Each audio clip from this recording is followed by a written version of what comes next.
Hello అండి, this is Nagadeepti, clinical embryologist, Amrutha fertility centre. Okay, so IUI చేసుకున్న తర్వాత లేదా ఐవీఎఫ్ చేసుకున్న తర్వాత మేము ట్రావెల్ చేయవచ్చా, లేదా ట్రావెల్ చేస్తే ఎలాంటి సేఫ్టీ మెజర్స్ తీసుకోవాలి? ఈ డౌట్స్ చాలా ఉంటాయి. ఇంకొకటి ఏంటి, ఐవీఎఫ్ అవ్వగానే ఎంబ్రియో ట్రాన్స్ఫర్ అయిన తర్వాత మేము లేచేస్తే ఎంబ్రియో పడిపోతుందేమో, లేదా ఐయుఐ చేసిన తర్వాత స్పర్మ్స్ లోపలికి వెళ్ళవేమో అని చాలామందికి డౌట్ ఉంటుంది.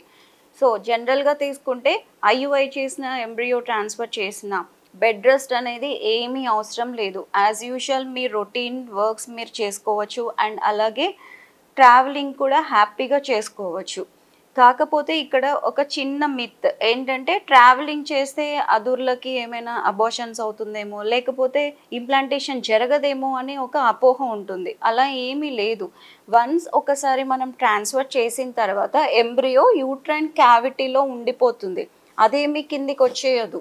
అలాగే అది అక్కడ ట్రావెలింగ్ వల్ల ఏమైనా డిస్టర్బ్ అవుతుందా అనేది లేదు. ఇంప్లాంటేషన్ అయిన తర్వాత అది అక్కడే ఉండిపోతుంది, అదేమి జారిపోదు లేదా పైకి వెళ్ళిపోదు. అలాగే ఐయుఐలో కూడా అంతే. స్పర్మ్స్ ఏమి బయటికి వచ్చేవుతా అంటే ఒక ఎగ్కి కావాల్సిన స్పర్మ్స్ ఆటోమేటిక్గా అవి స్విమ్ చేసుకుంటూ ఎగ్ ఎక్కడ ఉంటుందో అక్కడికి వెళ్ళిపోతాయి. ఊరికి ఒక 5 minutes రెస్ట్ కూడా ఏం అక్కర్లేదు, జనరల్గా లేచి వెళ్ళిపోవచ్చు. కాకపోతే జస్ట్ ఊరికి కొంచెం అలా ఒక ట్రామా లాగా ఉంటుంది కదా. అంటే సైకలాజికల్గా పేషెంట్ ఒక ఫీల్ అవుతారు, మాకు ఈ ప్రొసీజర్ జరిగింది అని ఒక సైకలాజికల్గా అలా అనుకుంటారు. కాబట్టి ఒక 5 to 10 minutes రెస్ట్ అనేది చెప్తారు. సో దట్ వాళ్ళకి ఒక అపోహ అనేది పోతుందనమాట, మేము ఇలా పడుకున్నాం కాబట్టి మాకేం కాదు అనేది.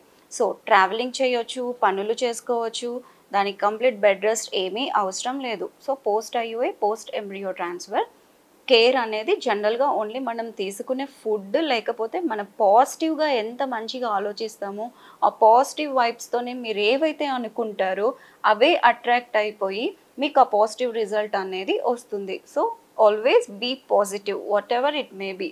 Thank you.